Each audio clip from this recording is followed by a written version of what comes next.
Once upon a time, in the busy city of London, there was a little girl named Rosamond. She loved all things pretty and never cared to think about her rash decisions. One day, while she was out shopping with her mother, she marveled at all the lovely things being sold in the windows. Oh, Mother, I wish I could buy very pretty things. Wouldn't that be nice? Yes, it would be very... What? Oh, no. What would you do with all of it? Oh, I think of that later. Rosamond's mother shook her head, and as they continued, they came to a milliner's shop, where Rosamond stared at all the long ribbons that hung, the bright and colorful hats, and the beautiful flowers displayed at the window. Oh, Mother, isn't it all so pretty? You should buy them. Them? What would I do with all of them? Oh, I'm sure we would find a use for it. Rosamond, I'd rather know the use before buying it. Well, let's move on. Rosamond sulked as they went by the milliner's shop. Walking, they soon reached the jeweler's. There, she looked with awe at all the sparkly necklaces and trinkets that were laid out. Mother, look, aren't they just lovely? Yes, they are. I love all of them. Can we buy it? Can we? But Rosamond, we already have enough jewelry, and I don't feel we should buy more. But Mother, the colors are so beautiful, and it sparkles. Isn't that enough reason to buy it? Do you really feel that way? Well, then I must disagree with you, darling. Now we must get our groceries. And so, Rosamond was dragged away from the shop and grumpily followed her mother into a chemist's store. There, she saw many bottles of different shapes, sizes, and glistening colors. But her eyes fell on a single purple jar. Mother, doesn't that jar look super pretty? Can I have it? What would you do with it? I'll use it to put flowers in. That'll look nice. But you already have enough flower pots. Come on, let's go. But even as they walked out, Rosamond's mind was still on the purple jar. Mother, I don't think you have any money. Oh, I have money, sweetheart. Well then, I don't understand you. If I had money, I'd buy all the ribbons and jars and trinkets I would find.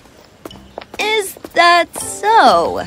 Well, I don't think you should buy just anything. Otherwise, we wouldn't have any money and only pretty things in our life. Wow, that would be amazing. You know, I think that if you checked that jar more carefully, you wouldn't like it very much. No, I definitely like it. Pretty things don't need to be checked, you see? Just as they were walking, Rosamond felt something hurting her foot. Ow, ow! Mother, wait! There's something in my shoe.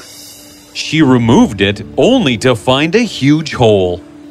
Oh no! And these were my best shoes. How could this have happened? Why did you wear them? Because they look so pretty. But now they're ruined and I'll need more shoes. So, the two of them went to find the cobbler's shop. Poor Rosamond had to walk very carefully, lest she hurt her foot on anything sharp. Soon, they entered the cobbler's shop. Hello there! 2 beautiful pairs of shoes for 2 lovely ladies? Oh, just a pair for my young one. That will be easy. See that pair over there? They'll fit her perfectly. Excuse me? Excuse me for a minute. Well, don't you think this shop is pretty as well? I don't. The shoes are all bland and dull, and it smells terrible in here. Ugh! Well, that's the smell of new leather. You'll have to see whether that pair will fit you. It looks just about my size. You can't be sure until you try them. The same way you won't know if you like the jar until examining it properly. I won't have to check that. I know I'll like it. Can you buy me both the shoes and the jar, Mother? Well, I don't have the money to buy both of them. You'll have to choose any one. Why don't you decide for yourself? In that way, you will be responsible for your own actions. So Mother left Rosamond to ponder about the jar and shoes while she went to talk to the cobbler. Rosamond looked disdainfully at the shoes, but as she thought about the sparkly purple jar, she immediately brightened up. When her mother returned, she spoke without any hesitation. Mother, I've decided on the purple jar. The shoes aren't so bad. I'm sure they can last a month. Oh, very well then. But you must promise me that until a month passes, you won't ask for any shoes. Rosamond nodded and happily skipped out of the cobbler's shop, which was very foolish as her foot soon started to hurt. Ow, ow, ow, ow, ow, ow, ow, ow. And so, at the chemist's, Rosamond smiled gleefully as she was handed the bright purple jar. As they walked back home, she hugged the bottle tightly. But walking wasn't easy, as every now and then, a stone would find its way into the shoe. Oh, Mother, my foot hurts. It was your choice, remember? Do you want to give the bottle back? What? No, I can walk fine. It doesn't hurt that bad. And so she continued to limp until they reached home.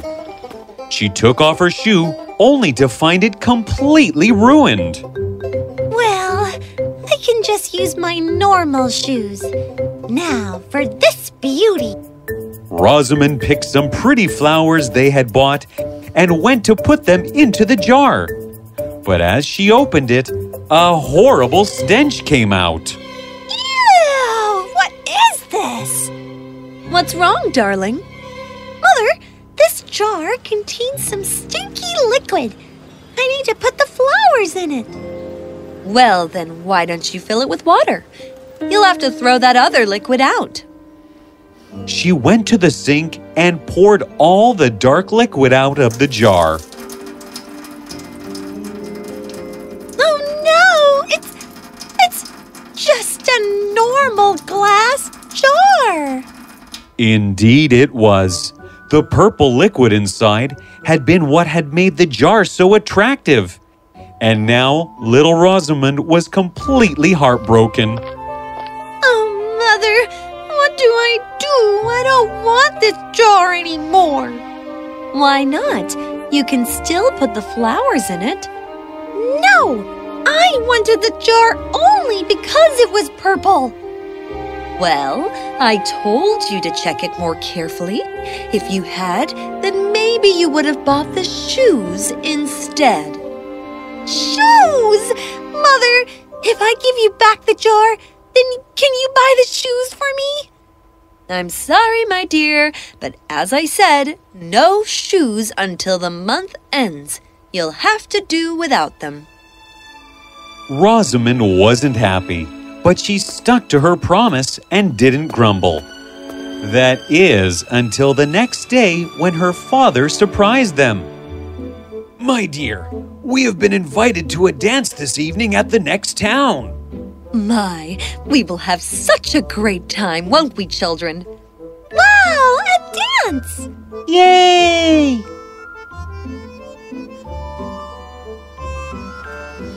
And so, when evening came and everyone got ready, Rosamond went to find her shoes. Oh, dear, the only good shoes I have are ruined. Maybe Father won't see them and he'll let me come. But as they were all leaving, her father caught sight of them. Rosamond, what are you wearing? Those shoes are disgraceful. Change them at once. But, Father, I don't have any other shoes. Well, then you cannot come to the dance wearing those. You'll have to stay at home tonight. Poor Rosamond begged her father to take her, but he was a stern man, and in the end, they left without her. Oh, what have I done? If only I'd been smarter and more careful with my choices. The next day, Rosamond was thoroughly sad and gloomy. What's wrong, Rosamond? Oh, Mother, today is Alice's birthday and I can't even attend the party. I made such a silly decision, but in the end it was my own fault. I'm glad that you've realized your own fault, and it is a very brave thing to do too. So, as a reward, here. Mother gave Rosamond to open the box she was carrying, and in it, she saw a lovely little pair of shoes just for her. Oh, Mother, these are simply beautiful. But what about my promise to you? Well, dear, you made that promise. I never promised you anything. And so little Rosamond had learned a very important lesson. One must never want something just because it is pretty, as you may either be very happy with it or extremely disappointed. So always choose well.